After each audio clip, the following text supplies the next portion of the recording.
Hello, everybody. My name is Charles Dodd, and today I'm going to be talking about a strategic analysis of my current employer, Whole Foods Market. Just as a little bit of background for those of you who do not know, Whole Foods is in the grocery business. They are a large retailer who primarily offers only organic selection of products. They're known for their high quality in products, which we will talk about here, and they are known for their wide selection of meats, seafoods, produce, and a ton of different grocery products. So let's get into it. Whole Foods has a wider range of competitors. The retail industry is 6% of the nation's GDP, and this grocery segment of consumer staples makes a large portion of that, as it's, obviously a very important industry as people need to eat no matter how the economy is doing. So first off, I primarily compared Whole Foods to Wegmans, HEB, and Trader Joe's. A lot of this dealt with what their selections were. Trader Joe's is known for having a lot of organic products or healthy alternatives to what usually are provided by other competition. HEB is also a Texas-based company. For those of you who do not know, Whole Foods was founded and headquartered in Austin, my current home, and HEB is right down the road at San Antonio. And there's a lot of San Antonio, Austin, Houston based grocery stores. So the Texas market is a huge focal point, not only because the selection is usually a lot more broad there since the headquarters are not far away from the stores, but also because 4 of the top 10 populated cities in the country are in Texas. So that's who Whole Foods Market really monitors the most in the local market. And also Wegmans. Wegmans has impressed Whole Foods Market with how they've been able to offer lower prices with higher quality products. We'll talk about here how not a lot of people really do meet the quality standards of Whole Foods. So Wegmans is one of those companies that does have some pretty high quality meats and produce selections, but they're able to kind of maintain their costs. So, and then obviously Walmart, Target, Kroger, large companies like that also play a factor in the whole entire industry. Next up, just to look at it from an external point of view, and really what challenges the industry or Whole Foods.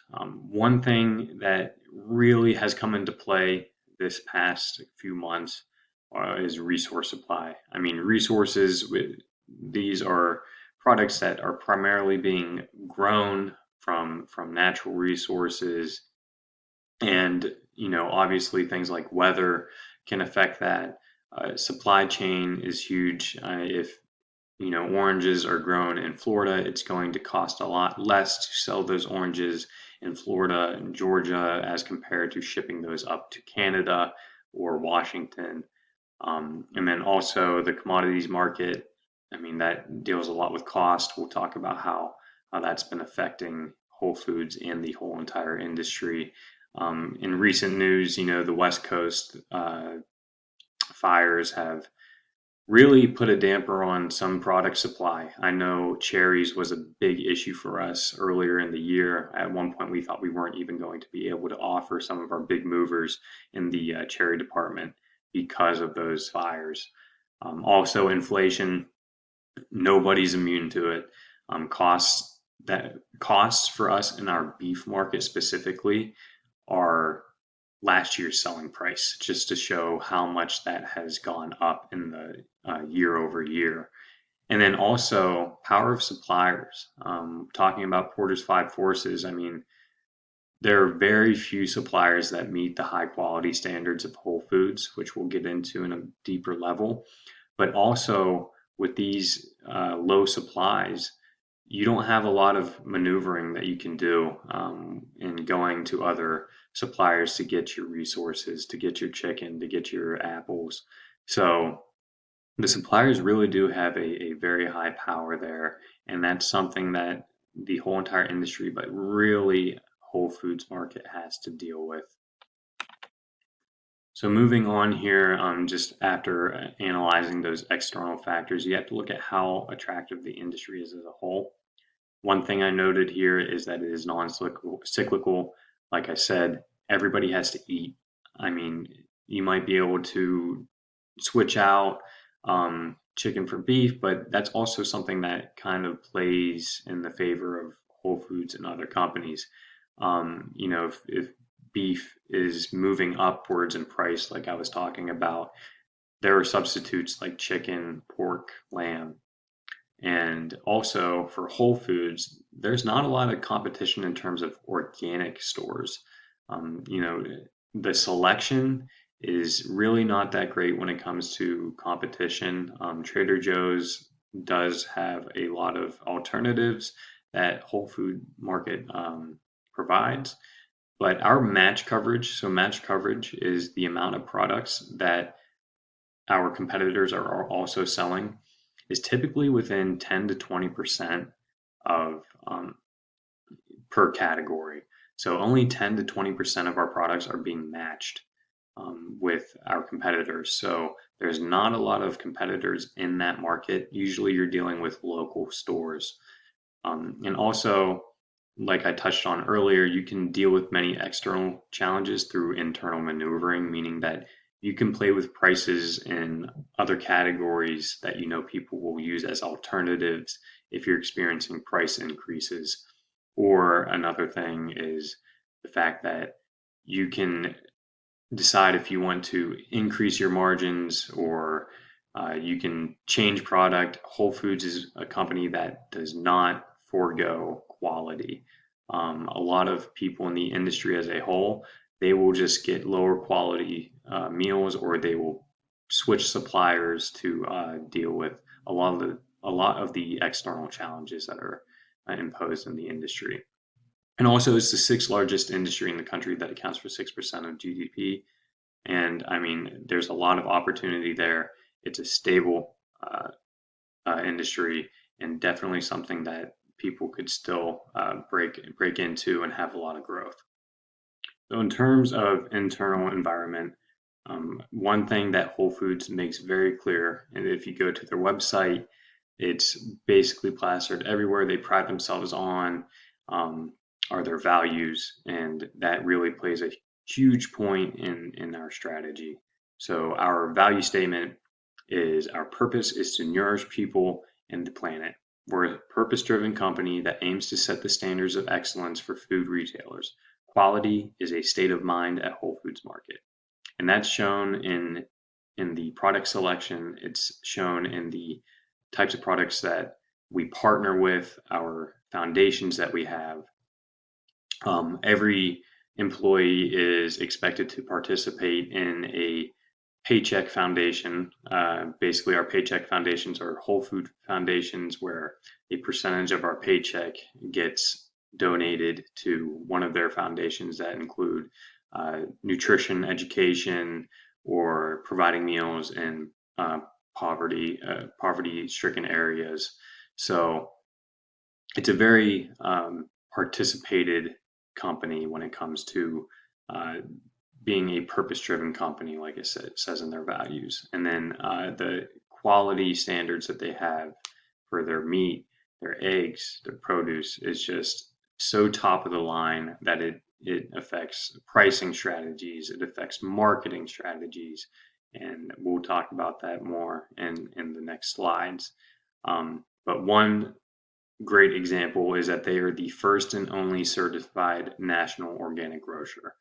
That means that no matter what product you choose, you know that you're getting the quality that you're paying for, that you want to put into your body. And they usually have the highest quality standards in the industry in all categories, whether it's cleaning supplies, or even the buffet bar that they offer.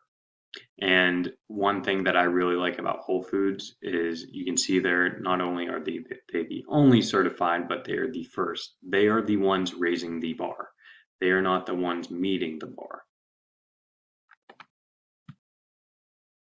So when conducting a SWOT analysis, now that we have a little bit of background, one of their strengths is obviously quality. We've talked about it a lot and we'll continue to talk about it in their product selection. Nobody really matches the quality standards, not even close. A lot of our entry level meat products specifically are people's premium meat selections. Well, that could be, ours does not include skin, like chicken skin or turkey skin, or ours are only um, grass-fed beef. Some companies like Walmart, for a lot of those categories, do not even reach our minimum expectations with their premium selection. And then, like I stated, the organic selections are just so much larger than the competitors with our low match coverage that I touched upon earlier. And then moving on to weaknesses, there are high prices that come with the high quality. And that is something that can prevent people moving over. People might just not be willing or can't afford to have a grocery bill that is $50, $60 higher because of the quality of product that they are purchasing. And some people are not knowledgeable, do not have enough knowledge on the nutrition. I certainly did not have that knowledge before working at Whole Foods.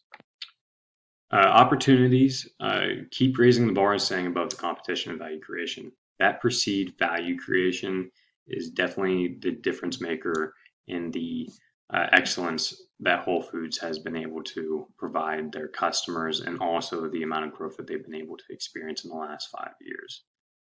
Threats, it's a niche market that will be really tough to expand, I think, as people become more educated on the foods, or even once science evolves and the costs are lower and people are more willing to switch. But it's probably going to be a while for that. And smaller local markets can have customer loyalty that are tough to get into. So running out of new customers and growth is definitely a threat for Whole Foods Market and other organic retailers. Our strategy is pretty obvious. It's product differentiation, and we break our products down to 3 categories: KVIs, KCIs, rest of store, and they must meet certain CPI requirements, which is our product index to our competitors.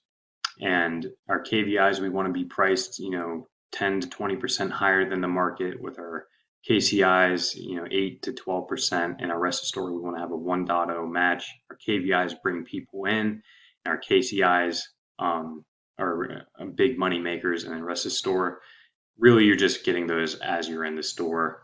But we have to maintain quality. We have been really struggling with keeping up with costs, as the whole industry has.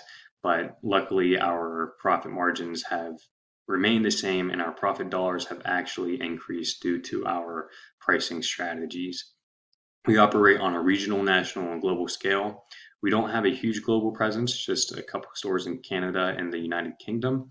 So we primarily focus on a national level, and then also operate on a regional level where we break down regions. Our primary focus in regional levels are Texas, Los Angeles, Hawaii, and New York City. Sometimes pricing will be a little bit different in those regions. Briefly on the framework to show that this theory is valid is obviously our high quality and increase in nutritional value shows that that our products are a valuable resource, and it's very rare, as few suppliers actually meet our standards at Whole Foods Market. I encourage everybody to go to their website and look at all the quality standards that they have for a variety of products.